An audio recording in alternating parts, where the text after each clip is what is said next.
What's up, folks, and welcome to this week's episode of the Pilot Review Show. I am Captain Blade J52, and I'm joined by TeacherKirby this week. Howdy, folks. Our other two screwballs that regularly join us, Artie, he's got work, so he's not going to be joining us this week. Neela also isn't feeling well, so he's not going to be joining us either. So it's just me and Kirby this week, but all the same, we've got quite a bit of stuff to go over, some pretty major announcements that actually came through this week, so let's go ahead and dive into this. The big thing... But before we do, I gotta say... Okay. I was gonna say, before we do, it's just the two of us. Okay. You had... Well, at least she's getting it out of her system, but anyway. I had to. I'm not surprised. Okay. I'm not. Major announcements. Yeah. One of the biggest announcements we have this week, it actually comes to us in the form of a forum post, so it's not the normal format that we're used to seeing from Cryptic, but it's still there all the same. What we have is the updated system requirements for Star Trek Online. So if you haven't heard about what's going on, essentially they're dropping support for Windows XP, Direct 3D9, or video cards with Direct 3D9 hardware less than level 10.0. So this is a bit of an update that they're saying to optimize things a lot better. You can see some of the dates we have here. After December the 5th, if you're running XP or 3D9 or using a video card that doesn't meet the requirements, the launcher will let you know. On the 15th of this next month of January and everything, it will change your video card over to 3D11 if it's able to do it. And then as of March the 1st, STO will no longer be reporting or supporting those features. Then they give some stuff that you can do there, explaining how should I upgrade, all that. But anyway, now, Kirby, some thoughts? I have seen some people chatting about, oh, the launcher is telling me my drivers are out of date. This might be what it's referring to. I'm not 100% certain. If that's the format it's taking, is simply saying, oh, your drivers are out of date, or something like that. So if you're seeing this message on your launcher, double check, get a hold of somebody with Cryptic, maybe post in the forum that we're linking here, and ask, hey, is this what it's telling me? Or is this what it's supposed to tell me? If you're seeing this message on your launcher. But other than that, if you are receiving a message on your launcher saying, hey, you don't have the appropriate video card, they are serious. You won't be able to play after March 1st if you don't get it upgraded. Absolutely. All right. Yep. So in this, they do give some recommendations of video cards. They say, what should I be looking for if I have to upgrade? NVIDIA GeForce GTX 400 or better, ATI AMD Radeon HD 5000 or better, Intel HD Graphics 4000 or better. And then if you do have budget concerns, they do have a couple of cards that they recommend, some different stuff there that you can see in the list here. Now, I actually did, before the show, go out and find a video card on the net that I personally have used from before. I've used from this exact family of video card. It's actually a Gigabit GeForce GTX 950. Now, it is $135 on Newegg. I realize that is a lot for some people. But, like I say, I've used one from this family before. It's done me pretty well. I was able to turn STO pretty much all the way up and have no issues. So, if you've got the money, you can buy this card or one similar to this from that family, and it will last you for several years to come at the very least. So, when you do go to upgrade, the only thing I would caution about, make sure your power supply and your computer can actually support it, because that's going to be a big thing. But yes, it is. Anyway, so it looks like they're also saying here, if you're running Windows 10, you should be okay. Um, they're also saying, so my bet would be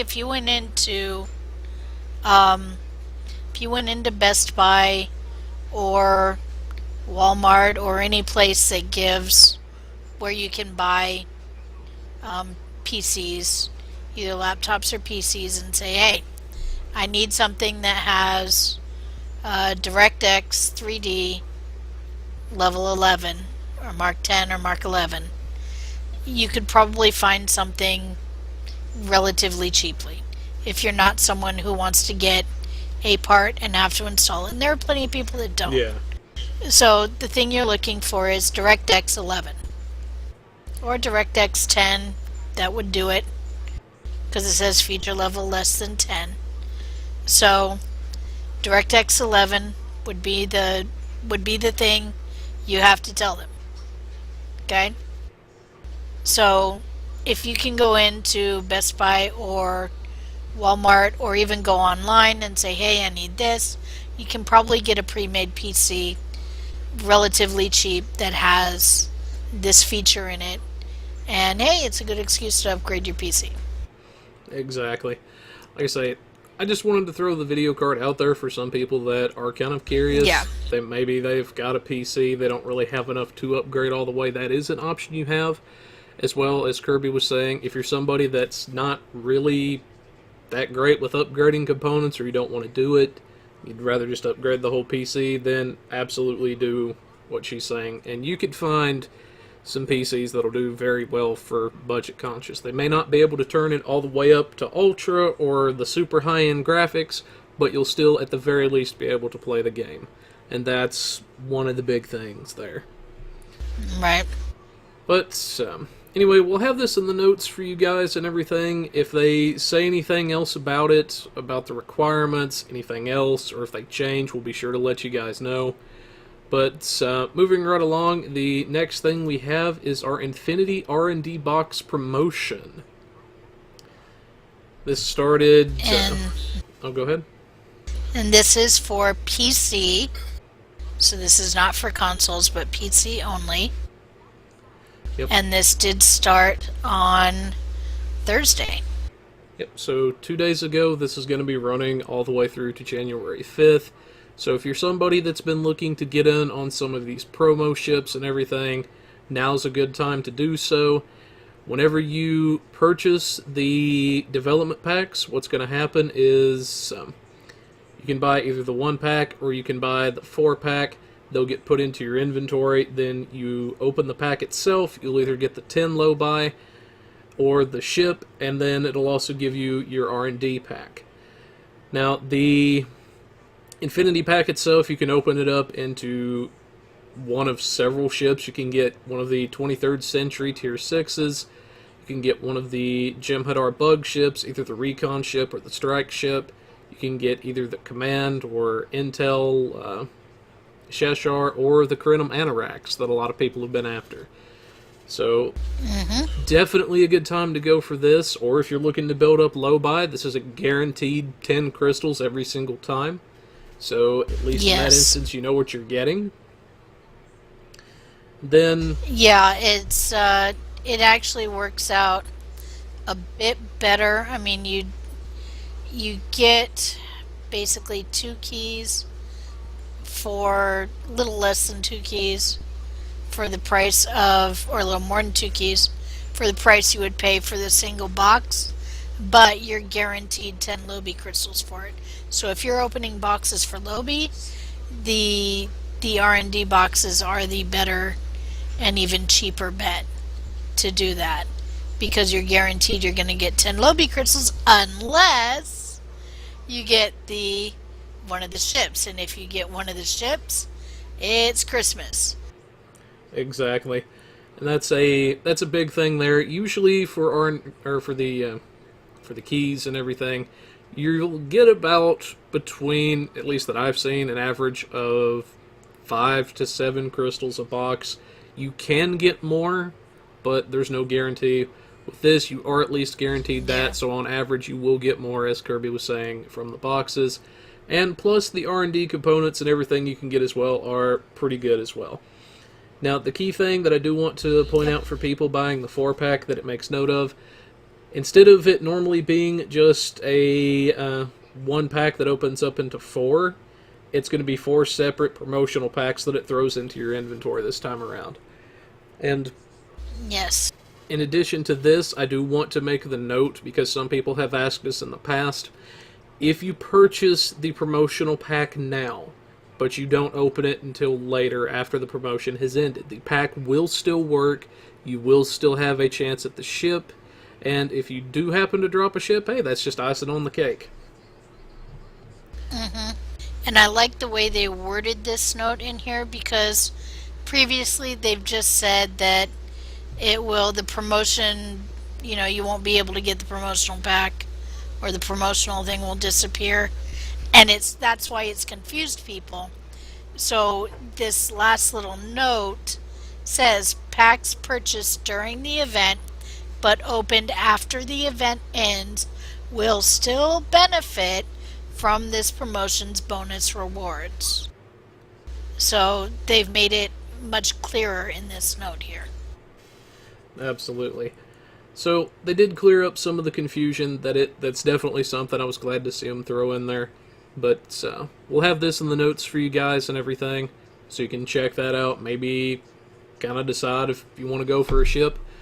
But moving right along, we have our console patch notes for the 6th. This was this patch past Tuesday. Not really a lot there. One particular thing resolved an issue which would sometimes cause a crash while in the duty officer UI, and then some of the known issues there. So That would be a bad thing, crashing while you're trying to slot duty officer absolutely. missions. I would hate that. Absolutely. I would go, screw it, I'm not going to do duty officers then. Yep, so not really a lot as far as the patch notes for console this week, so I suppose we can move to our next major announcement. For Yes. Foundry lovers, the PC Foundry did return as of December the 5th, so it's finally back up and running. So, very great stuff there, but Yes, and it does say they're still running some tests, so editing and review functions won't be available, but you can return to the missions. The last note here says they would love to get some feedback as they're playing. How is everything working? Please use the thread to discuss. So this did again come out only in the forum, so you can use the link we put up, and any feedback you have for them, they will be looking at. absolutely. So definitely, if you see an issue with the Foundry or something going on as you're playing through, as you're testing it, just go in and say, hey, we're seeing this, or, hey, if there's something you don't like, well, I don't like it because of, and then whatever it is, or say, hey, you guys are doing great. Just let them know they do read this kind of stuff and everything. Yep. And it is very important that you let them know, because if there's an issue and nobody says anything, odds are they're not going to know about it and everything. Yep. But remember, keep it classy, folks. Exactly. But we'll have a link to that post for you guys, so you can check that out, give them some feedback yourselves and everything. But I know a lot of people are glad that the Foundry's back. I'm actually glad that it's back myself. Yes. But suppose we should move along to our next big thing, which is the Jem'Hadar strike ship stats for our console players out there. Yes. First one up we have is the strike ship. Now this is one of the ones that comes from the R&D promotion. And for a strike ship as bridge officer seating, we have a Commander Tactical, a Lieutenant Commander Tactical / Intel, an Ensign Engineering, a Lieutenant Commander Universal, and a Lieutenant Universal / Command. So a bit of a hybrid ship there. Also a 4-3 loadout as far as weapons go. 20 degrees base turn per second, which is actually faster than a Defiant. So that's pretty insane there. Also Wow. comes with the Dominion defense screen and the escort Wow. It also has the escort mastery, so that's pretty nasty. Precise weapon systems, tactical maneuvering, enhanced weapon systems, devastating weaponry. So that's... And the starship trait, go for the kill. Exactly. That's some pretty nasty stuff that they've got on this little thing. Yes, it is. I know Yes, it is. I just got my Tier 5 bug ship the other day, and good lord. Yeah, the strike ship has been a favorite among PC players. Now, it is important to note that the R&D promotion for PC players and the R&D promotion for console players is very different. PC players will be getting access to a choice of all previous promotional ships, whereas console players will only be getting the Jem'Hadar strike ship. But this one has been a favorite of the PC players who are especially those looking to do DPS. It's definitely very nice. Absolutely. And another thing I would mention as well, which I'm glad Kirby brought this up, about the DPS and everything. If you're somebody that likes to actually fly your Jem'Hadar Dreadnought carriers, if you pick the ship up, you will actually be able to access the attack ship hangar pets once you have this ship in your inventory and everything. So that's a very, very big deal there for your carrier, as you can have, I believe it's 2 of these out per hangar? Or is it 1? I believe it's 2. So 2 sounds right. Definitely a very big deal there. The pets are absolutely phenomenal. Everything, if you're looking for a good hangar pet. But, yeah, definitely a ship I would recommend you guys check out if you're able to get a hold of it and everything. But, anyway, I suppose we should move along to our next big thing here. We have our Tales from K13 Part 3. Oh, I read through this. This was very, very interesting. And welcome back, Esri Dax. Exactly. So if you're somebody that's been keeping up with the blogs and everything, this is one of the RP blogs they put out there. The first 2 that we had was everything that had happened from the Federation side. Then we had the Klingon perspective on everything.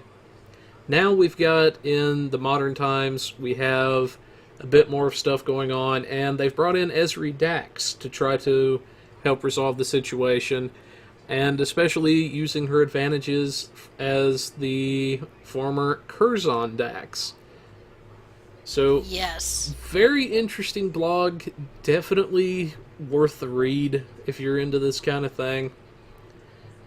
Yes, and we do see some, she does mention she has a little bit of the smart aleck that Jadzia has, or had, so, yeah, they do make mention of Jadzia, but it seems like Esri and some others are going to be responsible for reintegrating the deep sleepers back into society, or into the current era. So, should be interesting. Yeah, it's definitely going to be interesting to see how they pull this off and everything. I did like the one little reference, though, where she essentially flips a Klingon like nothing.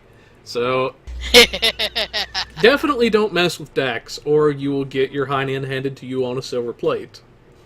But yeah, definitely recommend you guys read this. It's a very well put together piece. Everything, we'll have that in the notes for you guys. But moving along to our PC patch notes, have a rather interesting collection here. This is from the 8th, so this Thursday. Yes. One of the big things that I see was they had added the Emergency Con hologram to the Phoenix Prize Pack, which at the same time was also the same day they took it out, so that personally seemed a little bit pointless to me, but, you know, I guess it'll be there for the next cycle for everybody. But it will be, and they haven't said, we don't know how often that cycle's going to be, But do remember that people that have bought the pack, if they have it in their inventory, they're still able to open it.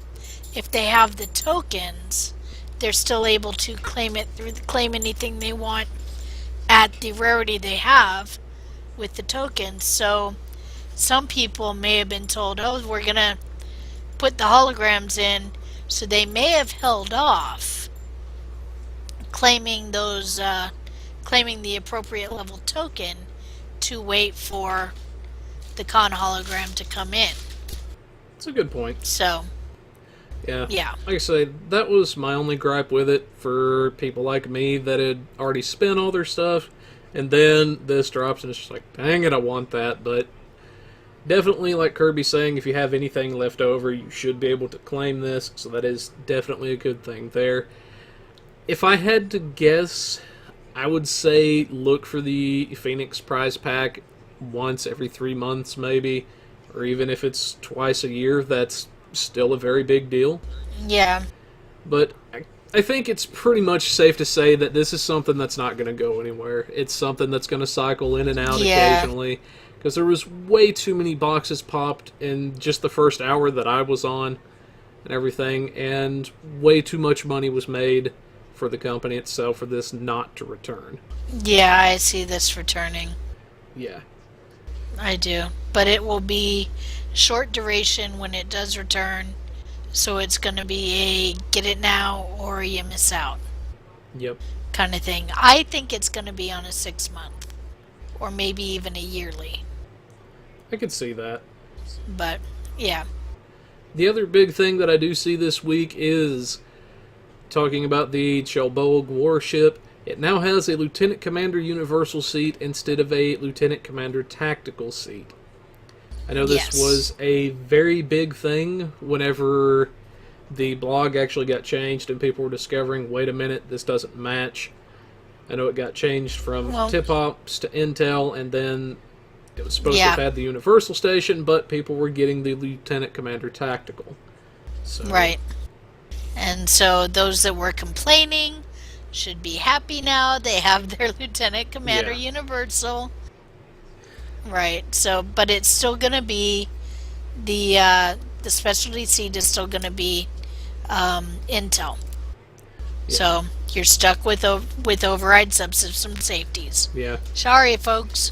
It does suck that we didn't get the temp ops, but it is what it is. It's still a great ship. It'll still be something nice to add to your arsenal, especially if you're somebody that's very new to the game or somebody that doesn't have a lot of Tier 6 ships. This is definitely one to go out there and pick up. And then if you're somebody that worked with the Admiralty, or Admiralty, just to annoy Kirby. See, there it is. Corrected an issue that caused the Chelbog warship's Admiralty ship to be listed as a Tier 5 despite actually functioning as a Tier 6. So if you were looking for the card, then that's one possible reason as to why it could have had an issue. Yeah. But definitely a few interesting things here. Some of the tool tip stuff down there for the known issues. Or for known issues, if I could talk tonight. But yeah, stuff for the known issues. You can check that out there. A decent little bit of stuff. And everything. I know, I don't know what in the world's going on tonight.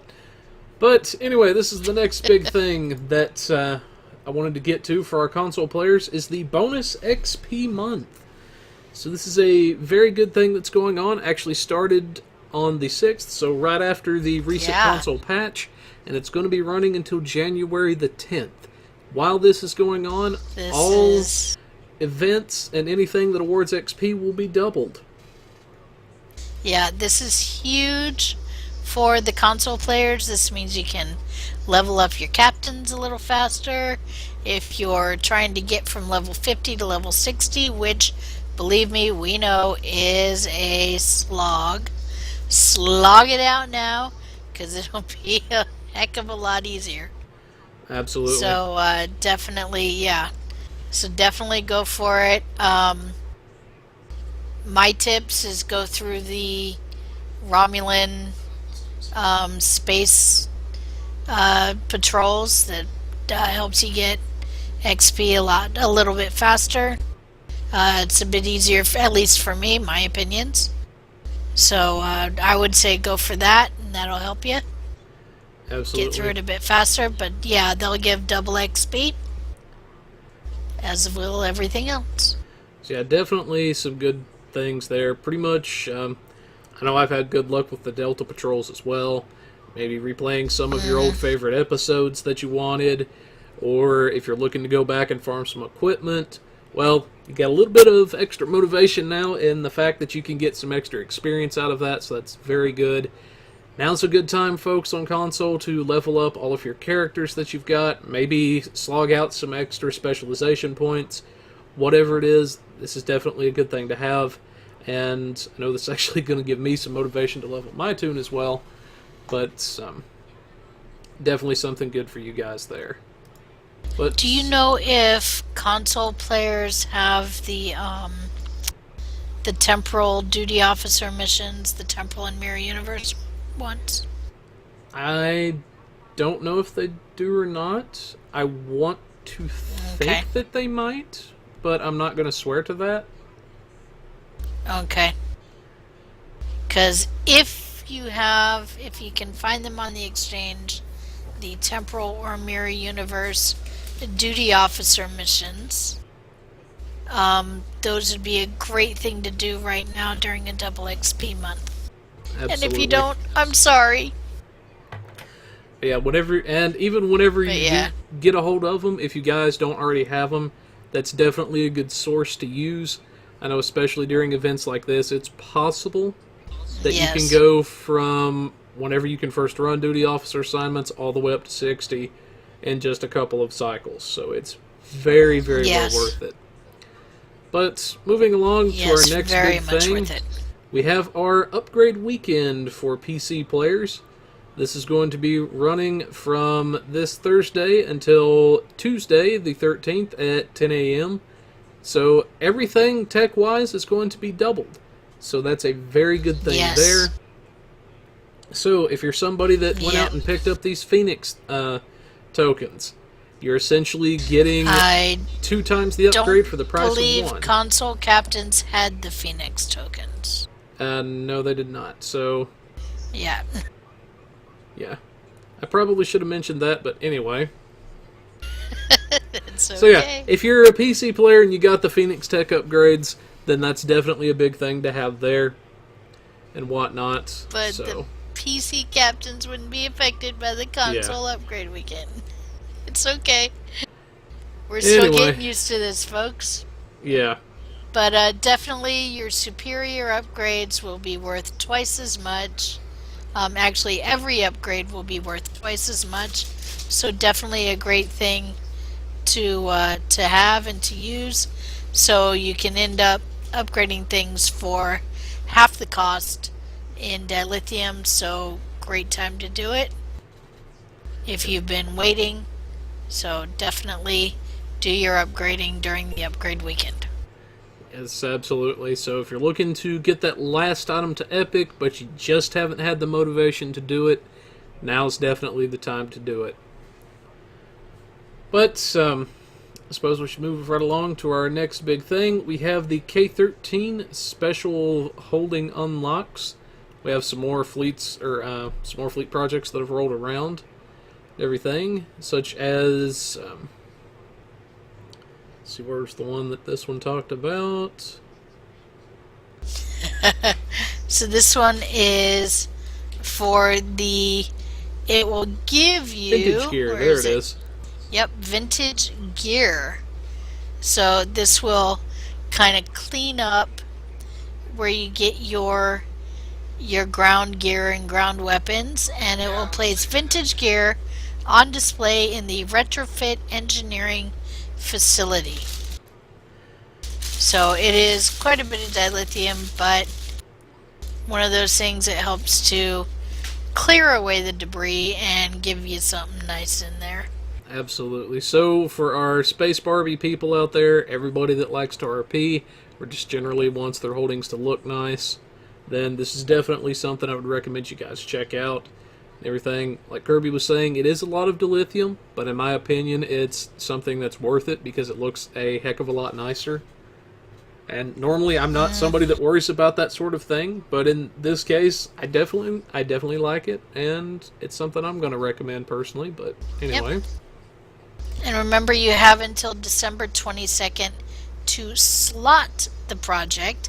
Even if you slot it in the upcoming project tab, that's fine. It'll still be there. It's not going to disappear as long as it's slotted. Absolutely. But suppose we should move along. Now, the next big thing we have is the 20% discount to R&D packs for our console players. So if you're looking to get in on this promotional event, this is definitely something you're going to want to look into, especially since everything's discounted. That's a pretty hefty discount there of 20%. So normally a 4-pack that would cost 1,000 Zen will now only cost 800. So very well worth it. Yeah, definitely. Sadly, we PC players don't get it. We got Flip the Bird, but yep. But anyway, Hey. Joking aside, it's definitely a. But good thing. yeah. I mean, the PC players aren't getting a 20% discount, but we also get the option to get or to choose from every promotional ship that has come out from day one of this game to now. And that includes the Tier 6 Connie, that includes the Anoraks, that includes both versions of the Shashar. So, okay, we're not getting a discount right now, but we're getting a choice of how many ships? Quite a few. I think we can live with it. Yeah, we can. I think we can live a bit of a without a trade-off. discount. It is. This is the first R&D promotion that the consoles are getting. So I think we can allow them a 20% discount with the single ship they're getting. Absolutely. Yeah, it wouldn't be right if I didn't, give, somebody just a little bit of grief, But in seriousness, it is actually a good thing. I'm glad to see that console players are finally getting access to some of these ships. They've been very great ships and everything. And for our PC players out there, so it's a fair trade-off. For the one ship, they get the discount, and then us, we pay full price, but we have access to more ships. So that's a fair trade-off. Yep. We're grown-ups. I think we can handle it. Moving right along, we actually had the announcement here for the R&D packs. One of them. 'Tis the season to treat yourself. And for the record, no, we didn't spell it like that. That is purely cryptic. So yep. I gotta give it to them. Made us say that. They do have a fairly decent sense of humor over there. I'll give them that. But yeah, like I say, this basically just spells out the rewards and everything, and talks about that kind of stuff. Well, it does say starting Friday, December 9th, when you spend $100 worth of Zen on an account, so that's 10,000 Zen at one time, in Star Trek Online, you'll be rewarded with a one-time supply drop of 4 R&D packs, claimable by any one character of your choice in the account. So basically, if you spend $100, you get an extra 4 R&D packs. Additionally, these R&D packs will be affected by the Infinity R&D pack promo bonuses, so you can potentially win a special ship. So they will be promo packs, not just regular R&D packs. Absolutely. So that's if you're looking to buy a lot of Zen, and especially if you're going for $100 or more, that's definitely a very big incentive there. Right. So whether you buy R&D packs with it or not does not matter. You're gonna get 4 free R&D packs if you spend $100 of Zen. Absolutely. So very well worth it. if you're going to buy a good chunk of Zen. And this is, when does this end? On the 12th at 10 a.m. So that would be this Tuesday. Okay. No. Monday. I think. Yep. Let's see. Spend reward promo starts. Okay. That would be Yeah, Monday. December 12th at 10 a.m. Pacific time. Yep. So apparently I suck with All dates right, today, but there we anyway. I'm sure this is nothing new okay. to anybody out there, but, you know. No. So I believe the next thing was... Apparently I had it pulled up twice for some reason in my browser. But anyway, like I say, we'll have all this in the notes for you guys. Definitely some pretty good promotions, a lot of good stuff going on right now. Definitely now, if you're thinking about investing money into the game, this would be a very good time to do it, as you can get some pretty nice stuff for yourself. Yes. But moving right along, we have our budget build for this week, and I believe, did I give you the link to that, Kirby, or did we update that? Yes, you did. Yes. Alright. Then I don't remember if I gave you the updated version, but anyway, there's the link. I don't believe so. Okay, so one of the requests we actually received in the chat a couple shows back was, could we possibly look at doing a couple of budget builds for the console players, using some of the stuff that you guys have out there? Well, this time around, that's what I've tried to do. I've been working with Neela, who's our console guy that's usually with us this week, and everything, and I decided to do the Breen Resreth for you guys. Since this is the first major event ship like this that you guys are going to have access to, I figured why not do a budget build on it. Now for our Breen Resreth, I was told that you guys do have access to the future-proof story arc, so we did decide to go with the chronometric set as a big thing there. We have our chronometric beam array, the chronometric omni beam, and then for the item that we took to epic quality, we have the chronometric capacitor. Now what's so good about the chronometric set is actually the 3-set bonus that it gives.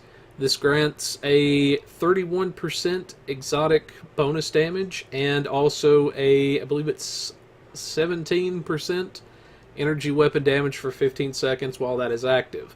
So a very powerful thing that can be utilized there as far as exotic damage and a nice little energy boost. For the rest of the weapons, we have 6 of the Dominion Polaron beam arrays. These can be picked up from the new Link mission, so you get to beat the living crap out of a changeling. For our shields, our engines, and our warp core, we went with the Soul Defense set again. This is something that our console players will find to be a very good set that they can get, especially for the defensive bonuses that it gives. The 2-set bonus gives essentially a neutronium armor in terms of the benefits it gives. It's 35 kinetic resist and 25 all energy damage resist, so a very good thing to have there just by having the 2-set. Then we also have our temporal phase overcharged warp core. This can be picked up from the Butterfly mission, with the Soul Defense set coming from the Midnight mission, both in the Iconian arc. Now what is so good about the temporal phase warp core is the fact that it gives essentially a temporal negotiator style effect. Now if you're a PC player, if you were around for that event, you'll probably know the device I'm talking about. It essentially cuts your bridge officer cooldowns in half for the duration, and this warp core essentially gives the same type of effect. So a very powerful capacitor, very good to have in a pinch whenever you need it. For our devices, I just have slotted energy amplifiers that you can get from the Beam R&D Crafting, and the Subspace Field Modulator, which you get from one of the lower level missions. Devices, in my personal opinion, are personal preference. You can slot pretty much whatever you want. and do good, but in terms of devices, these are two that have done me pretty well in the past. For our engineering consoles... Oh, go ahead. I was going to say the subspace field modulator is an awesome oh crap button. It's available from the skirmish mission. It's just a lovely resistance. Like, oh my god, they're shooting at me, I'm going to die. Hit that, and you get some nice resistances from it, yeah. So definitely a good thing device. And I'm glad she remembers the mission name, because I sure as heck didn't. I'll flat out admit that. But for engineering, I get asked about it so many times that it's ingrained in my memory. For engineering consoles, we have the Plasmonic Leech, which is definitely good. Drains enemy power, gives you a little bit of a buff. Now, this blank spot is actually supposed to be the console that comes with the Resref. For whatever reason, I couldn't find it in the list of consoles, so I just put something in the notes for it. So just know that's actually supposed to be the Resref console itself. Then we have the assimilated module that comes from the Omega Reputation. Some very nice stats that we have there. Then we have our Bioneural Gel Pack that gives a 7% cooldown reduction to bridge officer abilities. Is very nice to have there.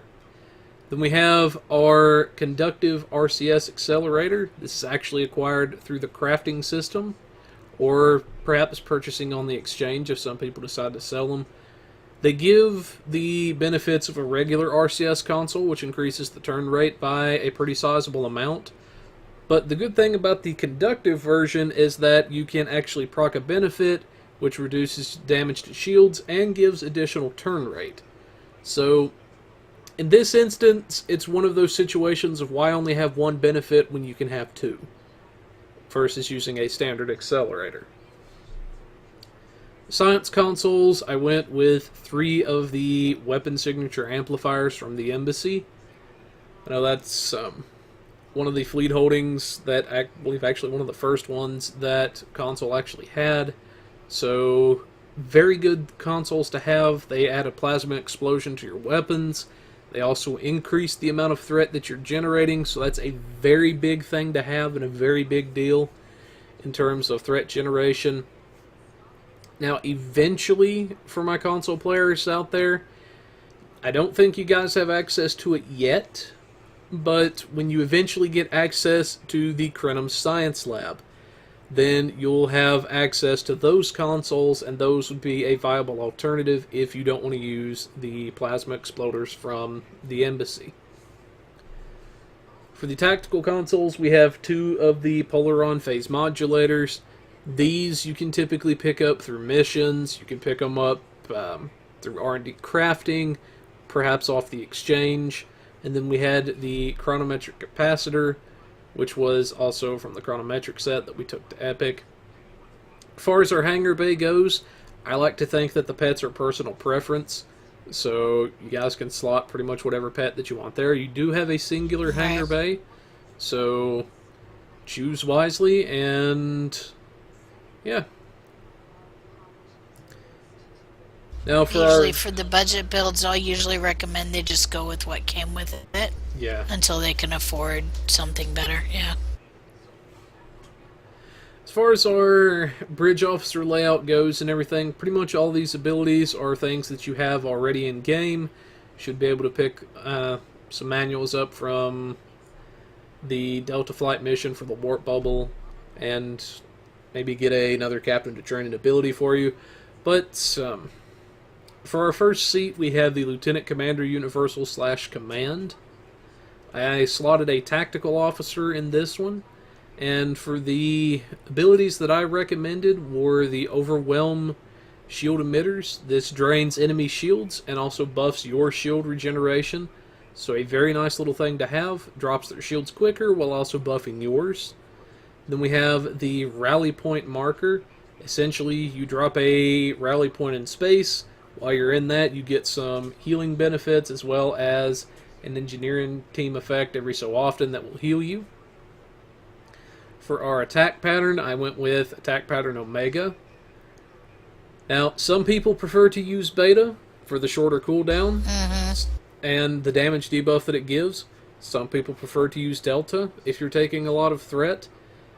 And then there's weirdos like me that prefer to use omega for the damage boost and the movement immunity thing.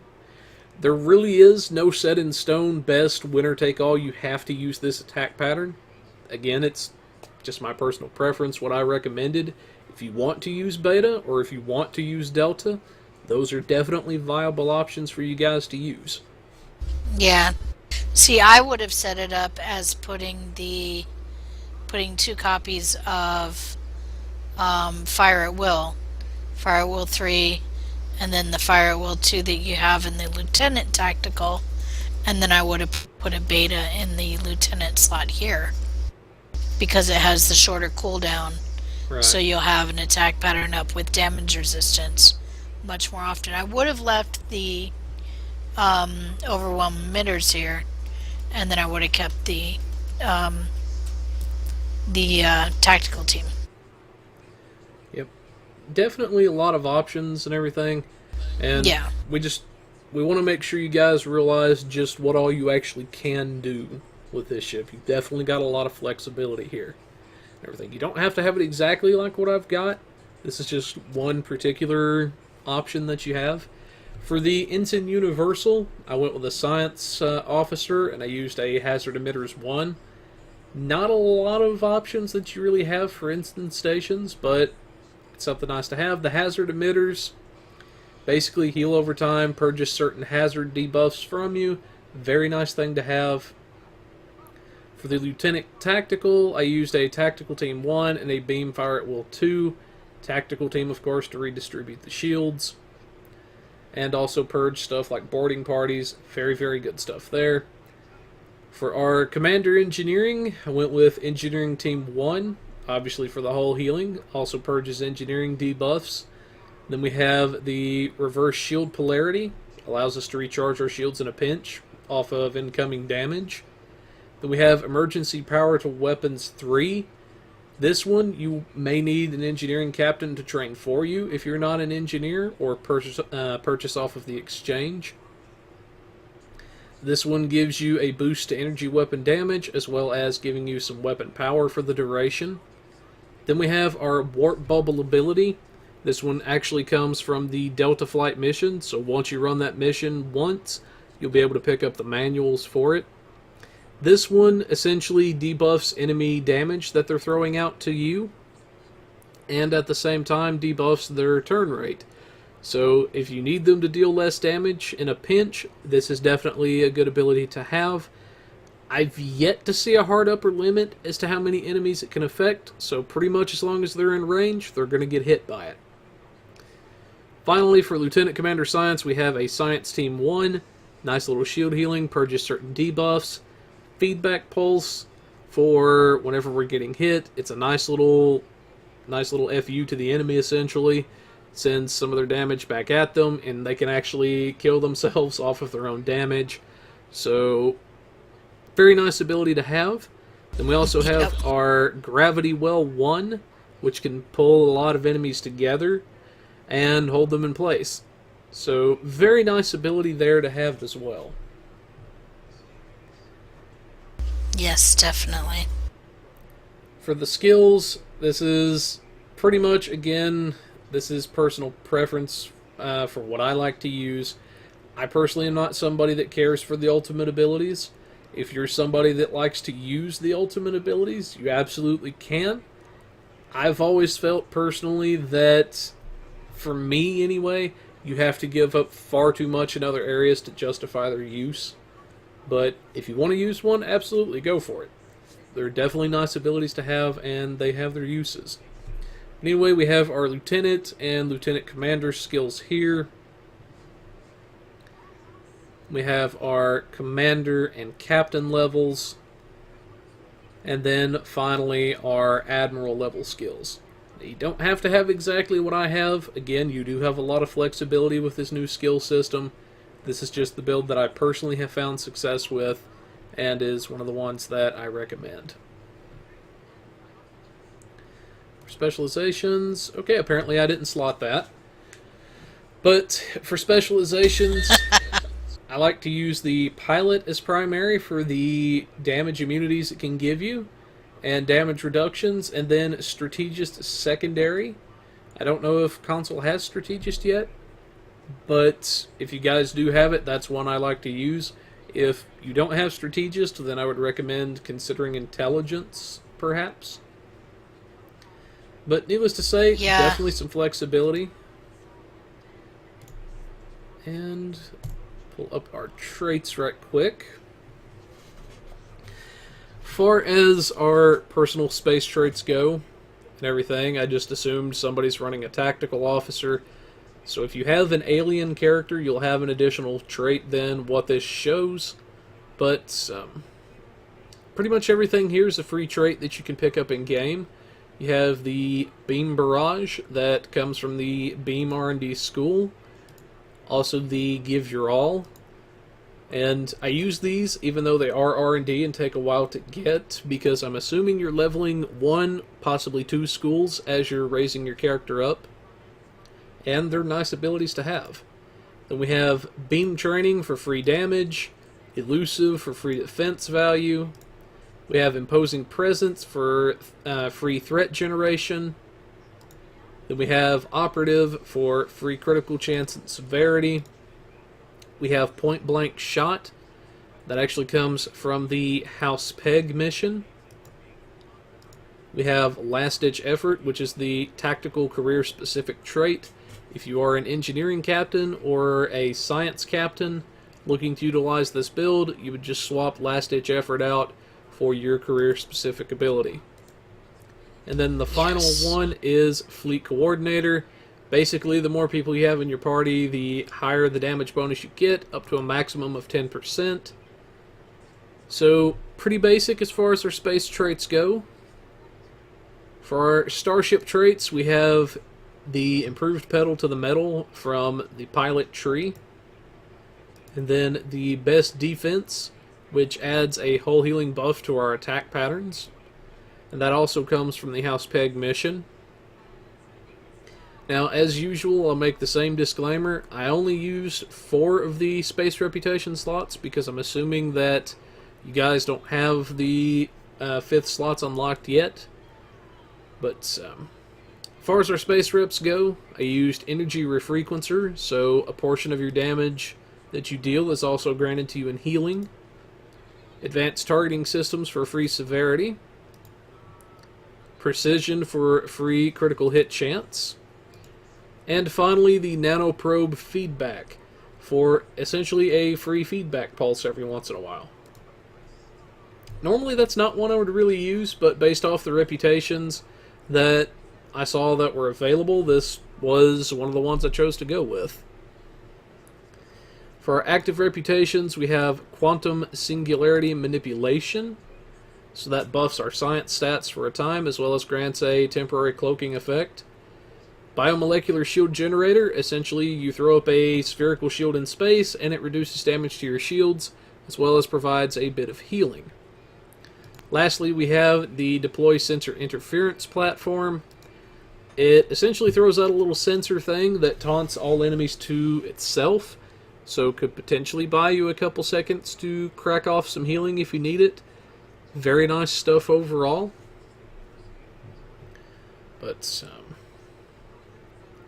and then I did include some notes for you guys where you can get certain consoles, all that good stuff. But we'll definitely have this in the notes for you guys so you can check this out. If you're looking to fly the Resreth on the console, this is a build that hopefully you guys should be able to draw some inspiration from. But, any thoughts, Kirby? Final notes, anything? It's definitely interesting. Like I said, I would choose some different bridge officer skills, but I would go for a bit higher DPS with it. But again, that's personal preference. You're definitely going for more tanky build here. So, yep.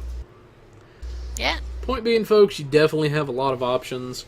Everything. This is a ship that it's not one that can easily be pigeonholed into any specific roles. Yeah. But I mean, good. anyway, I suppose we should go ahead and move along to the next thing and do a couple of the bugs I've got Yes. for y'all. Then we can start to get a hold of everything. Where did I put that? Well, anyway, I can't find it and everything, so essentially, a couple of the bugs that I had was there was a couple of people reporting issues with the vouchers for the prize packs, all that good stuff. So, if you're having issues with the prize vouchers, maybe you're donating them to an old project from a previous year or something, then please let them know. Please speak up and say something, because that's a very big deal and a very big issue, because they put those vouchers there specifically for people to use, and they want to make sure you all are able to still claim the ship and to complete your project. They don't want to screw you guys over in that way. But moving along and everything, for the next bug we had, of course, Q is still not sitting in his chair in some cases, so they are well aware of that. I know I've put in a report on it. I'm sure some of the other bug hunters have by now at some point.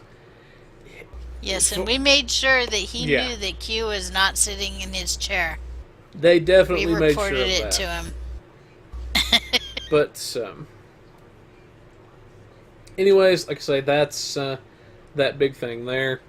But not a lot in terms of overall bugs I can really touch a lot of base on this week and everything. But I'm still, like I said, working on some stuff behind the scenes for you guys.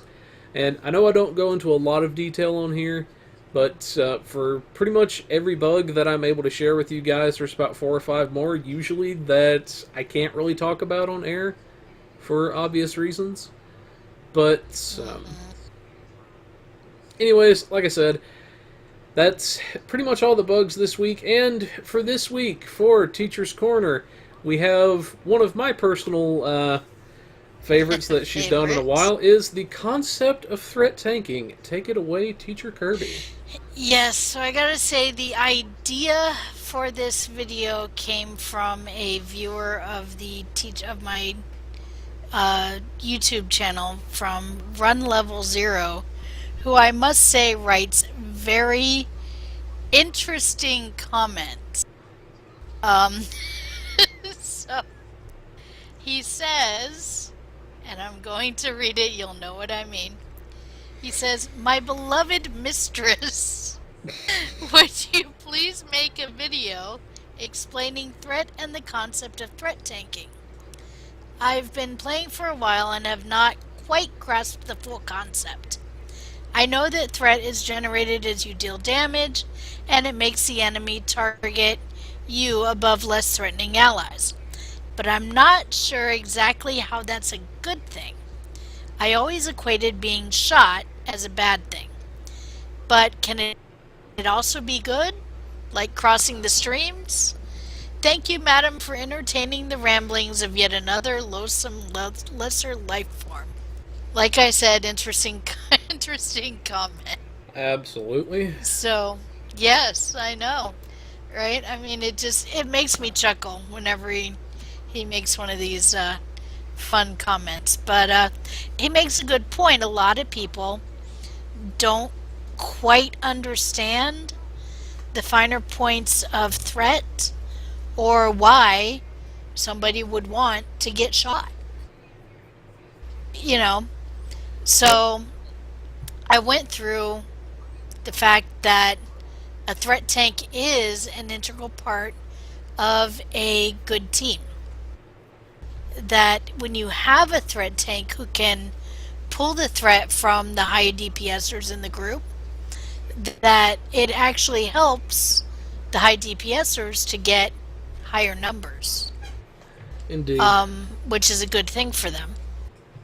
So it's part of teamwork, which some people may think is a bad word, but this is actually true teamwork This isn't nannying. This is true teamwork, figuring out the best way your team can work together. So the other part of that is the finer points of threat generation. So I go over some of the things that aren't distance is a part of the calculation. How there are some abilities that calculate your distance as 0. You know, things like that. And so Methinks I just about those kinds exploded of for a things. second. Oh no. Y'all still hear us out there on the stream? Just making sure real quick.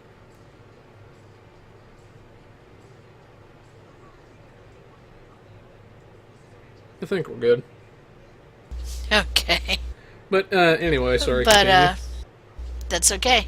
But so I go over what those abilities are, and I even go over some of the abilities that will help to improve the DPS of someone who's being shot at. Some of the attack patterns that will work well with that, the traits that help to improve the way that you function if you're being shot at, things like that. And so I go over those kinds of things.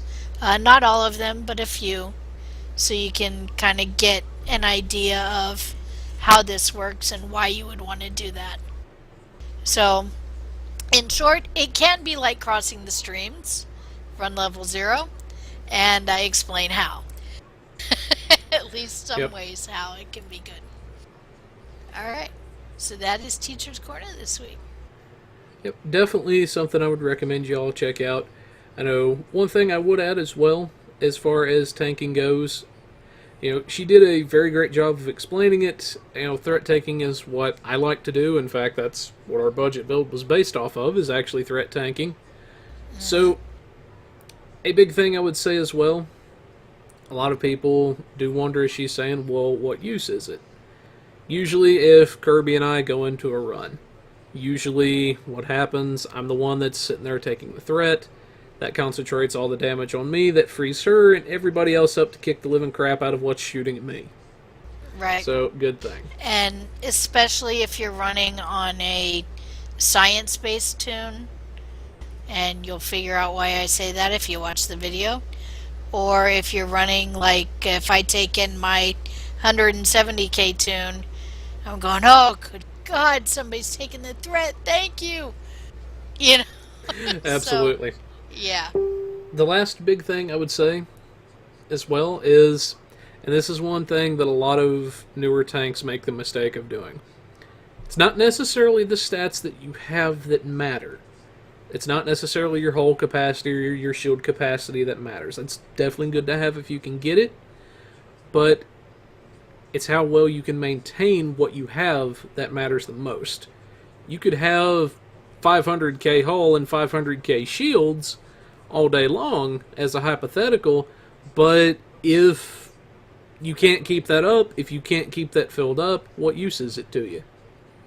It's just you're a giant stat sponge essentially, and you're pretty much just counting down until you get killed. Yep, exactly. But definitely some good stuff all around. Normally we would have Artie's RP corner this week, or about this time, but Artie has to take care of some work stuff, and definitely understandable, so we'll hold off until next week, and hopefully he should be back. Hopefully Neela will be back with us as well, and everything, but life happens, and the show must go on. But anyways, folks, that's our show for this week. I hope y'all have had fun with the show. Hopefully you found the information of use and everything. I know there's some pretty hefty stuff out there and whatnot. We'll definitely keep you updated as we hear more on the PC requirements being changed around and whatnot, because that is a big deal for a lot of people. And if we hear any major stuff, we'll be sure to pass it on to you guys. But for now, folks, for this week, this is the Pilot Review Show, and we are signing off.